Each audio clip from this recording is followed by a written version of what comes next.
Lantai Masjid Agung Baitul Ghafur Kabupaten Aceh Barat Daya mulai rusak. Lantai keramik yang sebelumnya terpasang rapi itu kini amblas sedalam lebih kurang 30 cm. Menurut informasi yang diperoleh, sebelumnya keramik yang amblas itu hanya sepanjang 1,5 meter, namun kini sudah mencapai 3 meter. Seorang pengunjung Masjid Agung, Samsul, merasa khawatir dengan kondisi itu, sebab apabila tidak segera ditangani, ditakutkan lantai yang amblas semakin meluas. Kata Samsul, saat ini setidaknya sudah 5 keramik yang amblas, sementara tiap satu keramik memiliki ukuran 60 x 60 cm. Hal senada juga diungkapkan oleh salah seorang warga yang berkunjung ke Masjid Agung menghadiri acara akad pernikahan familinya.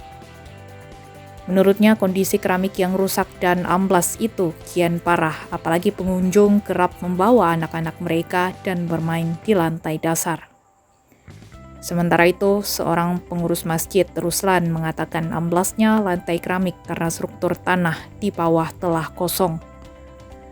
Menurut Ruslan, pihaknya tidak memiliki wewenang untuk menangani hal tersebut lantaran untuk proses perawatan bangunan masjid telah menjadi tanggung jawab Dinas Perkim Abdiyah.